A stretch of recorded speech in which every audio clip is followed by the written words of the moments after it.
Kwa jina langu naitwa Fredrick Makamba, ni mwanasheria kutoka Wizara ya Katiba na Sheria. Lengo la sisi kuwepo hapa na kutoa huduma ya msaada wa kisheria, kama tunavyofahamu kwamba Mama Samia Legal Aid Campaign inaendelea.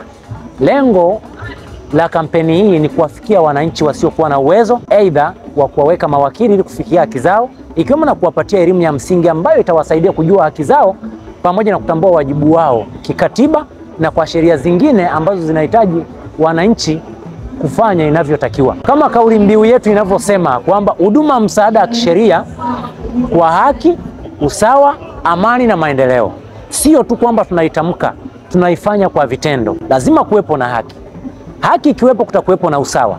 Usawa ukisha kuwepo basi amani itakuwepo baina ya mtu na mtu, mtu na taasisi, kundi na kundi, kabila na kabila, haijalishi kwamba ni dhehebu gani au ni dini gani.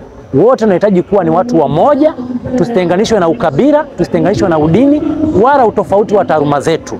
Ndiyo maana kupatia huduma msaada wa kisheria ili kuwa kitu kimoja na kulijenga taifa moja.